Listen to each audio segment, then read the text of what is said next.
Hi everyone, this is Fred Soroka. I'm here with Professor Del Hutchinson, and we're recording a thought piece on three of the most challenging code sections we see in the corporate tax materials, code sections 304, 305, and 306.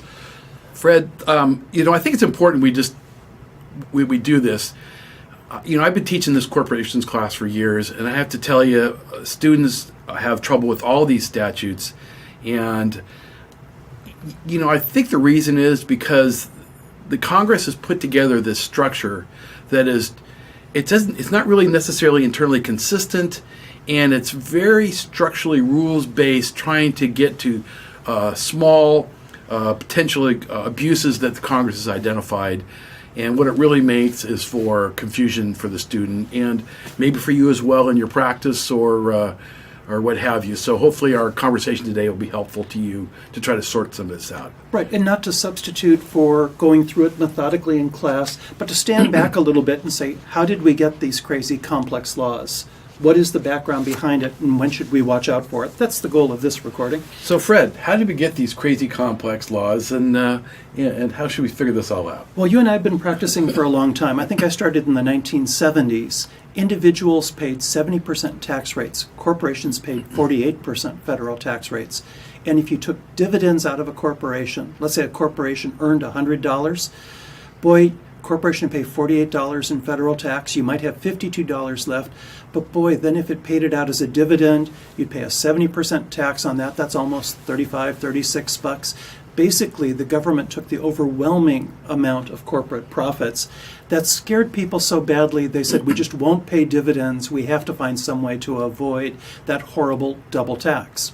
Now, it's not as bad since George W. Bush, right? Took the tax rates down in 2001. So qualified dividend income, dividend from U.S. corporations, only get taxed at the capital gains rate. So the problem's not as bad, but these rules were designed at a time when the rules were horrible. And the rules are still there, right, Fred? They didn't take them away when they dropped the tax rate. Absolutely. The rules are there, and what they involve is Congress's attempt to identify sneaky ways of avoiding double tax, designing statutes against them.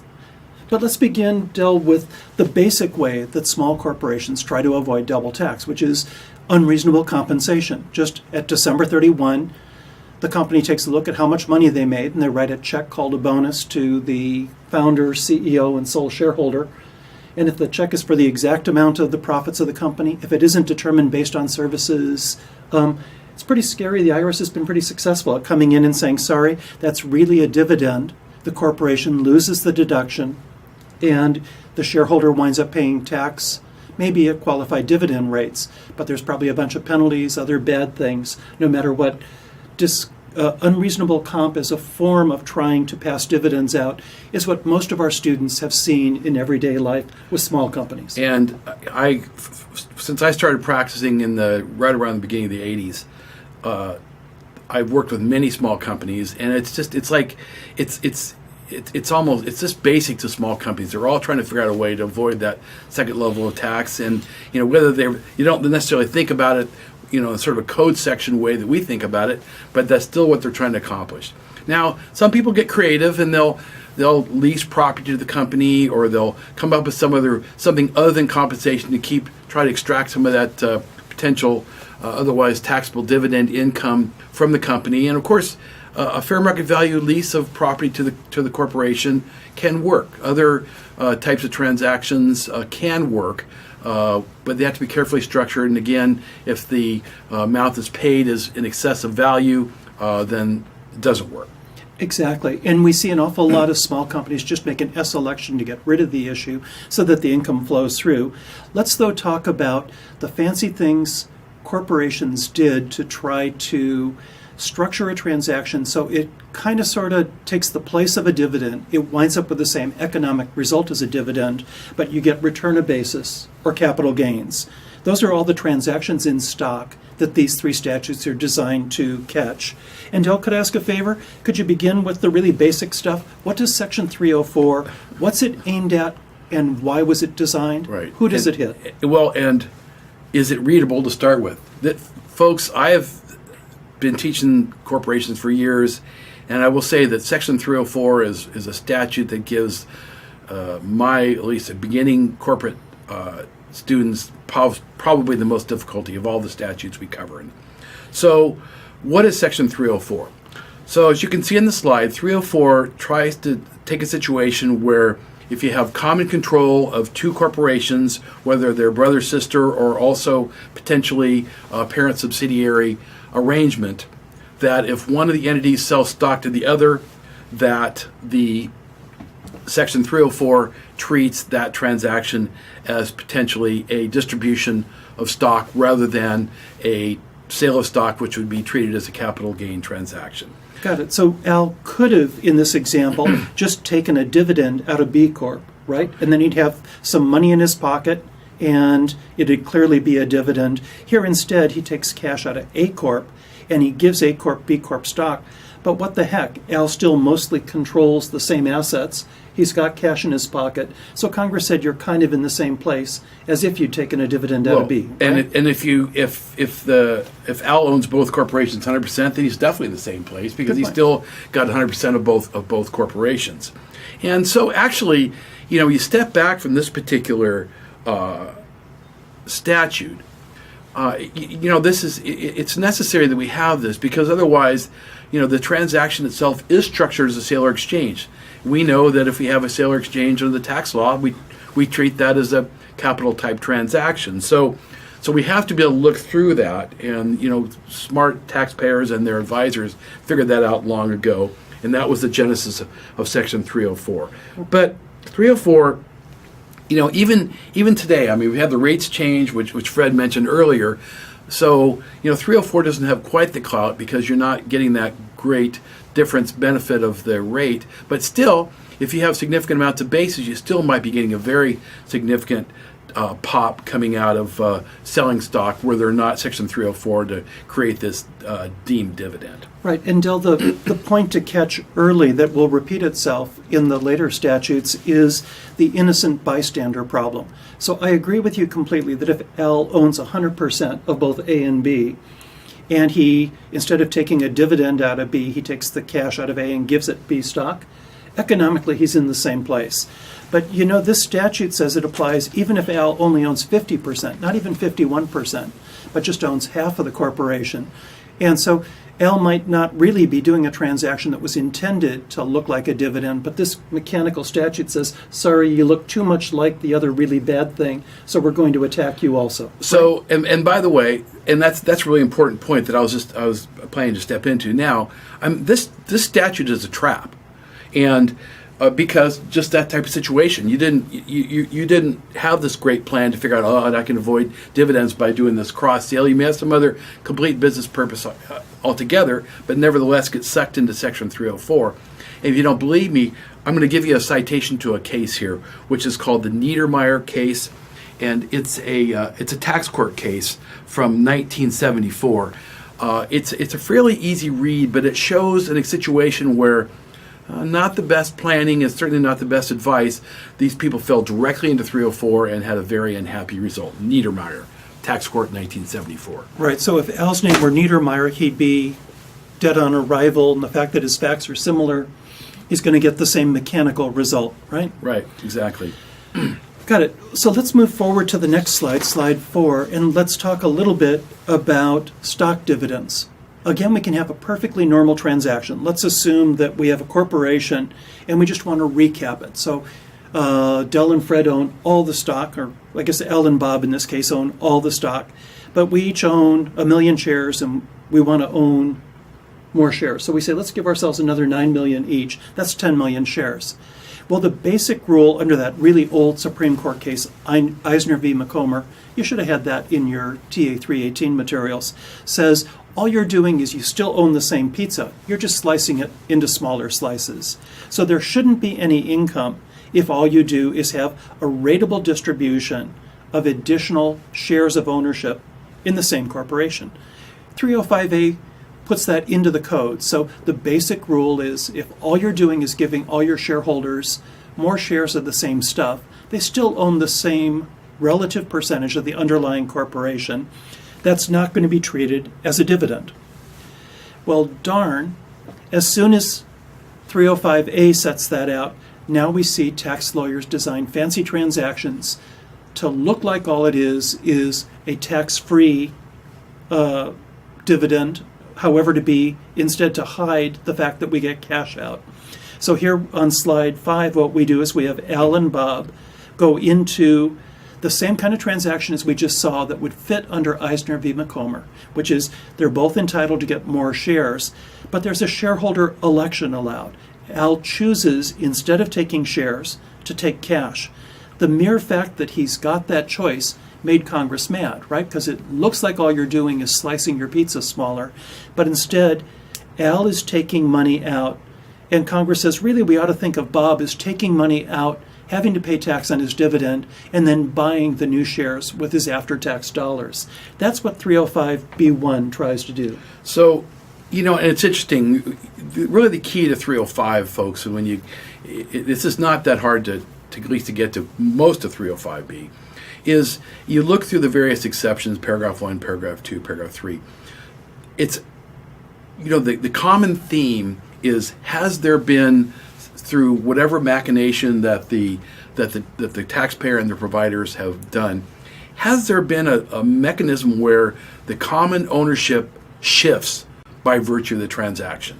So let's look at another one, 302B2. Fred? 305B2? Oh, 305B2, I mean. Yeah, if we move on to slide 6, let's assume that what we're doing is we're not saying it's a shareholder election, but what we're doing is we're hardwiring the fact that Al's going to get something other than new shares in the company. It might be other property, could be cash. Congress said, wait a minute, that looks like the same abuse, which is it looks like the corporation's paying out dividends to everybody, and Bob is trying to buy back new shares on a pre-tax basis. We want him to buy those back on an after-tax basis. So 305B2 comes through and says, tough luck if what you're doing is you're increasing Bob's ownership through a series of distributions, even though just distributing more shares should have been tax-free under the basic rule of 305A. We're going to attack this, call it an abuse, and say, sorry, not only does Al have to pay tax, he's taking cash or other property out, but Bob has to pay tax even though he's just taken out shares. Again, we see the same concept where we're just, at the end of the day, we're ending up with a different ownership ratio. In this case, it's because one goes into a preferred position more than the other does, but we're looking at the common position, they shift, and that 305A will not apply, and we'll have a taxable dividend instead. Right, so now let's continue the game of whack-a-mole, where taxpayers are trying to find another way that they can wind up giving Bob greater ownership on a pre-tax basis. So let's move on to slide 7 and say, what we're going to do is we're going to distribute just stock to both Al and Bob, but Al's going to get preferred stock. Now, in a moment or two, we'll talk about the definition of preferred stock. It's not the same as what you hear, especially out on the West Coast, with technology companies having preferred stock. That's usually participating preferred. Here, preferred, it's stock, but it looks a little bit more like debt for reasons we'll talk about. But if we're giving that to Al, the future growth of the company will mostly not be in preferred stock, but instead will be in the common stock. So what happens is, over time, Bob owns more of the future growth of the company. Al still has equity, right? It's still, both of them are getting stock, but because of those different rights, 305B3 and maybe 305B5 say, tough luck, we're going to pretend this one is taxable to one or both shareholders, even though all you're doing is receiving more stock with respect to the stock you have. The rights are different, and that could be used to shift overall ownership. So why would Al even want to do that? I mean, once he's converted part of his ownership from common to preferred, he's no longer participating in growth. Why would he even want to do that economically, Fred? Well, the goal was to be able to sell your preferred stock, get capital gains on it. So I think it was a device to try to get Al another share of stock that he could sell, still hold on to his common shares, but be able to pull out some capital gains rather than a dividend. Okay, great. Well, what we've seen is a lot of bystanders are getting hit on all those 305B transactions. So rather than do that, fancy tax lawyers like me said, oh, let's do some other weird stuff instead. Let's just over time slowly change the rights. Maybe give an additional accretion right to some shares, maybe give Al more preferred stock, give Bob more common stock.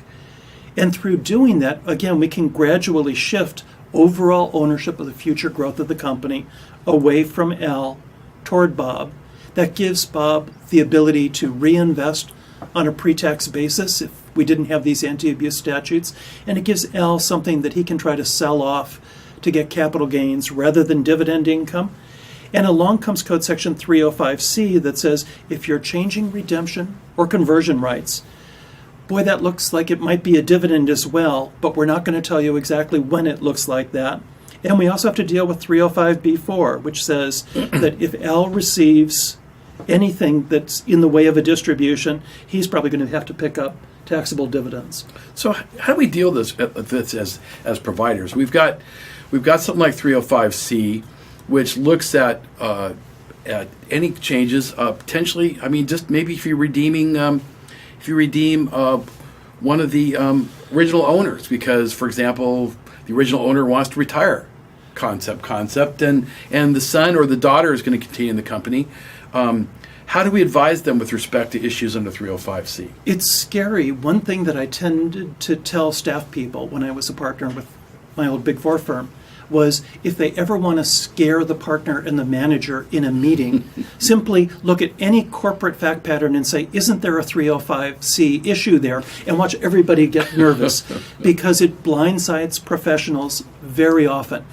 You know, we'll go a couple of slides and I'll give you some thoughts on how I think you can kind of minimize the risk. Mostly you minimize it by avoiding having that change in rights.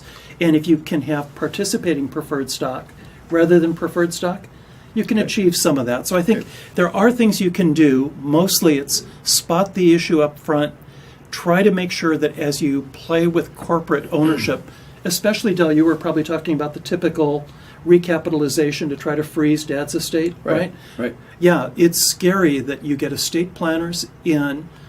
They'll say, oh, I'm really clever. I know how to reduce some possible estate tax. Who knows what the estate tax is going to look like in 5 or 10 years. Or 5 or 10 minutes. Yeah, and these transactions can wind up triggering a huge tax liability today. Worse, trigger ongoing tax liabilities as those rights change, creating phantom dividends in years where there is no distribution out of the corporation. Right. So be aware of the issue, and then we'll talk about some planning. Okay, Fred, let's take a look at Section 306. Now, this is a bit of an old saw. So 306 is the so-called preferred stock bailout. So essentially the transaction is that step one is that there's a distribution of preferred stock. And if that distribution is proportionate to the common ownership, in other words, is preferred on common, then under Section 305, that's not a taxable event. Okay, so that's fine, and nobody had any problem with that. But, of course, there's always smart providers out there that are working with their clients, and they said, well, here, we got this great idea. What we're going to do is we're going to distribute preferred stock out to the shareholders, and then I'm going to sell my preferred stock to a third party, and guess what? I'm going to get capital gain treatment on that. And IRS, probably grumbled about the treatment of the original tax-free stock on stock distribution. Even though it's rateable, right? It meets all the tests of right. No, it it clearly is not a problem. But then, the perceived abuse is this subsequent sale of preferred stock to a third party or contribution to a charity or any of a number of different ways of disposing of it and getting a capital gain treatment. And IRS hated that. Exactly. And in some cases, before the statute was put in place, Bob just had the corporation redeem his preferred stock, right? Which clearly looked just like a dividend. Cash coming out to him is just coming out through the vehicle of preferred stock. So 306 is pretty mechanical as well, right? Well, so here's the thing about 306. And by the way, if you want to see how it really came from, there's an old case called Chamberlain, which it was a Circuit Court of Appeals, and I can't remember if it's 53 or 54, but it's right just before the 54 Act was put in place. But essentially, the fact pattern was similar to what we're talking about, where there was a capital gain sought after this stock dividend of preferred stock. But the problem with 306 is the result is not congruous with the results that are achieved under some of these other statutes we've been talking about 304 and 305. And let me just kind of give you a big picture summary of it. First of all, in my mind, Section 306 is really issue identification for us as tax providers. In other words, if you've seen a situation where there's been a preferred uncommon distribution, that stock is 306 stock. So it's just like somebody had stamped a legend on it, it's 306 stock. And oh, by the way, if that's traded for other stock in a reorganization, that's all the stock received is also 306 stock.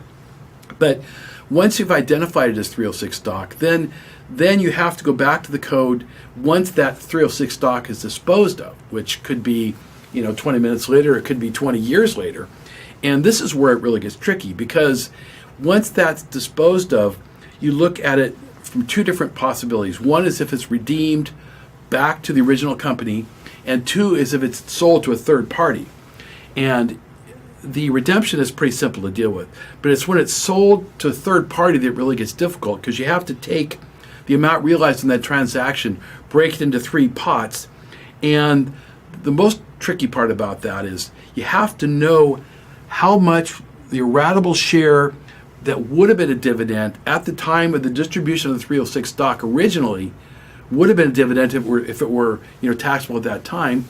And who keeps track of that? I mean, is that information even available? It's potentially in a record keeping and a tax nightmare, Section 306. Exactly. So what we've seen is that you can get into trouble even if you're not issuing this preferred stock, but the big ugly issues that we're seeing under 305 and 306 tie to that. So if we go to how do we try to avoid the problem, take a look at slide 10, and what you'll see is the regulations under 305 define preferred stock not by saying it has a preference on distributions, not by saying it has a preference on dividends, but instead by saying it doesn't participate in corporate growth to any significant extent, which means I get the first $100 for each of my shares, and maybe I get 8% a year for however many years a cumulative dividend, but I don't share the same way common stock shares. Technology companies issue a lot of preferred stock to their financial investors, especially venture funds, because the VCs want more power over the company to be able to veto transactions. But that's usually participating preferred, meaning it can always convert over into a share of common. So if at all times your one share of preferred stock is worth at least as much as a share of common, you've probably avoided the definition of preferred stock, in quotes, for purposes of 305. That's one simple way of avoiding the problem that may also kill your business deal, though, right, Del? If what you're trying to do is transfer that future growth to someone else. Right, exactly. So know that we can get it around there. We can get around the problem by not transferring that residual ownership. Know that we worry about these statutes anytime that what we see is transactions being designed that aren't being currently taxed as a dividend, and that can have the effect of, over time, shifting the overall ownership of the company among a group of shareholders, and then finally worry about the innocent bystander problems. A few examples are shown on slide 11. If there's only one shareholder, it seems kind of crazy to say that they're trying to change their ownership with themselves, right? And yet 305 is written so broadly, a lot of commentators have said it could apply in that situation. So, Indel, how do you feel about the fact that 305C just is so broad? Well, 305C is just a nightmare. As the slide indicates, the commentators are very critical of a finding where redeeming senior shareholder should cause any kind of a 305 issue, but that's how it comes out. Exactly. And the final point on that slide is this has implications beyond just what we see with respect to our corporate clients. For a lot of foreign investors into the U.S., there's been a tremendous amount of controversy in the last couple of years on whether a mere change in your rights to get money back out of a mutual fund or some other debt instrument, that the change in those conversion rights in and of themselves can create a make-believe dividend. What's so crummy about that is the U.S. company is probably responsible for that 30% withholding on FDAP income. Right. So what we're seeing is a very clear initial premise, which is we don't want people taking money out of a corporation that should be taxed as a dividend, but doing it pre-tax. We see Congress firing back with 3 statutes. We see the statutes overbroad. A lot of transactions get hurt. Del, if you had to give a bottom line for students coming through this, what would your bottom line be? Well, I think, first of all, you got to be happy reading the statutes. You got to be willing to dive into it. You got to see if you can associate the given fact situations with fact patterns, so you can really understand more than just really what they're trying to get to. It's not easy, I guess I would also say. So, folks, we're interested in what you're seeing out there. What are your clients doing? You got any stories? We'd love to hear them. Go ahead and redact your clients' names. We're always interested to hear what's going on and maybe new approaches IRS is taking, or maybe you're taking as well. Wonderful. Del, thanks so much. Right. Thank you, Fred.